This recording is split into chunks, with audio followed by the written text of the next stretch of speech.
దేశంలోనే అత్యంత భారీ బడ్జెట్ చిత్రం మహేష్ బాబు ఎస్ఎస్ రాజమౌళి కాంబోలో తెరకెక్కుతోంది.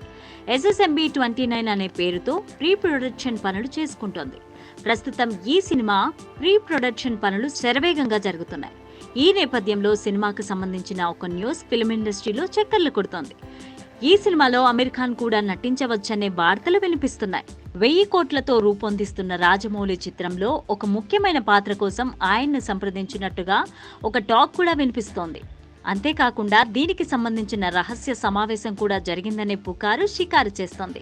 లాల్ సింగ్ చడ్డా ఫ్లాప్ తర్వాత అమీర్ ఖాన్ మరే సినిమాలో నటించడం లేదు. ఆయన ఇంకా ఏ సినిమాకి సైన్ చేయలేదు. అయితే ఇప్పుడు ప్రముఖ దర్శకుడు ఎస్ఎస్ రాజమౌళి దర్శకత్వంలో తెరకెక్కుతున్న తదుపరి చిత్రంలో అమీర్ ఖాన్ భాగం కావచ్చనే వార్తలు వస్తున్నాయి. నిజానికి రాజమౌళి మహేష్ బాబుల కాంబినేషన్లో అమీర్ ఖాన్ విలన్ గా నటించే ఛాన్స్ ఉందని చాలా కాలంగా ఓ వార్త వినిపిస్తూనే ఉంది. అయితే ఈ వార్తపై ఇప్పటి వరకు ఫిల్మ్ మేకర్స్ కానీ అమీర్ ఖాన్ కానీ స్పందించలేదు. దీంతో ఇది పుకారు అనే చాలా మంది భావించారు. అయితే ఇప్పుడు ఈ చిత్రానికి సంబంధించిన లేటెస్ట్ అప్డేట్స్తో మళ్ళీ అలాంటి చర్చ ముమ్మరంగా జరుగుతోంది.